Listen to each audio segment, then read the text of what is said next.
Hey everybody, welcome back to Daytime. On the brand new couches that kind of resemble Oprah is Julie Hewlett. She's an author and no stranger to the Daytime set. Welcome back to the show, my lady. It's great to be with you. Listen, Thank you. I'm happy to see you because you always bring a ray of light and you're always incredibly positive, high energy.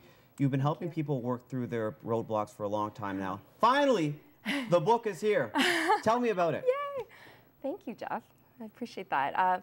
Yes, Common Sense, Uncommonly Practiced. It's a heartfelt book about achieving personal wellness, and it's been an absolute joy to write. It's taken about 7 years. All the stories in this are personal, so it's nonfiction, and it shares my views, my life stories, my insights, my trials, tribulations, and joys on being a woman, being a mother, being a person who's interested in health and wellness. So tell me, give me some insight into this book. What are people going to get the most out of right off the top? Well, first of all, when you say right off the top, I love that you said that because one of the stories is about how art was my lowest mark in school. And as Jeff knows, I now have a line called Heart Art. And it's basically a collection of pictures that I created and designed myself, initially put in our own home, up on our walls, and then people kept asking if they could buy it. Well, with enough acknowledgements and pushes and requests, I made it into a line of art.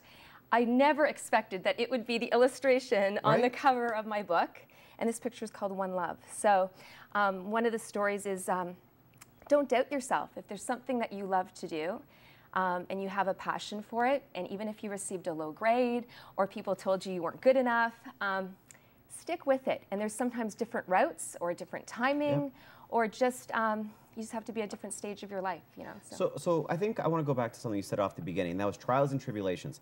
Because often when people are successful, they celebrate. When they're unsuccessful, they look back and they try to figure out what happened. Trials and tribulations are a good thing in life, yes? Absolutely. What doesn't kill us makes us stronger, you know? And I think this is very medicinal because I do share stories in one of three categories: physical, mental, and emotional. And it's something that I'm going through that relates to one of those categories that I am kind of struggling with. I am questioning as a parent, as a woman, once again, as a person on a life journey. And as I go through it, the common sense is revealed. These insights are simple. They make sense. People read it and say, that was so refreshing, or that was so affirming, or that made so much sense. But initially, when we're in a trial or a tribulation, it doesn't come across that way. We're stuck. We're digging in our heels, we're resisting, or we're you know, in a stressed place, so we can't figure out a positive, healthy solution.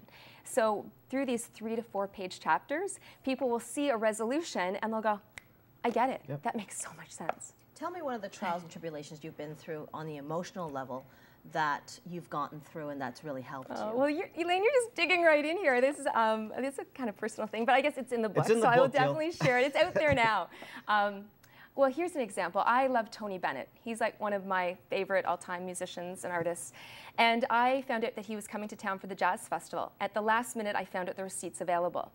So as a single woman, as a mom, I had a lot left in its wake to organize, to go to this. And plus, there's only solo seats available. So I'd be going on my own.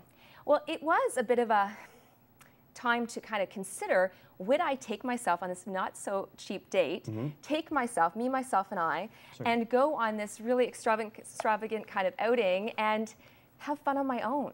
On that level, I could go to dinner by myself, I could go to a movie by myself. I understand. Here I'm going to take myself to a big theater in the city. I did it. I loved it. It was like, I called it, the title of this chapter is called My Date with Tony. And it was really to encourage people to step out, be yourself, do things you love, and even if you're doing it alone, because there's magical things that can happen. So it was really a gift of self-love. As an author, you have to bare your soul in these books. What has that experience been like for you already? Because I'm sure people read something and they don't take away what you wrote, they take away their own experience from it. That's true. It's universal, and people will take exactly from it what they relate to. I think bearing my soul was harder with the art, because I had believed and judged myself not as an artist. I've always enjoyed writing, and that I got kind of more positive feedback on. Putting it as a collection into one book and basically saying, here's a bunch of my life stories, yeah, is somewhat vulnerable, and did require some, you know, some adjustments and shift of perspective, but the feedback has been so positive. And it really has been so much fun to put together that overrides everything else. Interesting. So where can we get a copy of your book, and are you doing signings? Yeah, I've done a couple already. Great question. And there's more book talks and signings to come. So I would like viewers to definitely stay tuned. Everything on my website. People can call or email me from there. I do have a monthly blog that I put out, so there's more fresh writing coming out. And find me on Facebook. and what is the one thing you want people to take away from the book? At the end of the day, when they sit down and they read it, what is that one core message you want?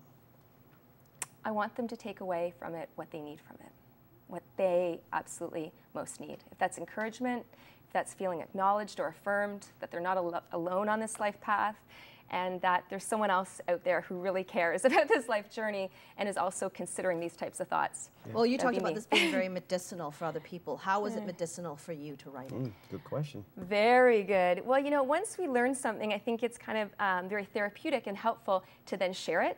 You know, the student then becomes the teacher in a way. So I'm definitely a student in this process and becoming a teacher as I write about it, glean and deepen the insights, and then put them into practice in my daily life, and then go out and encourage others to do the same thing. Good. All right, so for people at home who are watching and they want more information on Jill Hewlett, where they can get the book and what the best ways to do, where they go. www.jillhewlett.com, telephone 416-694-0006, or email me at success@jillhewlett.com. Fantastic. Okay, we'll be right back with more in Daytime after this.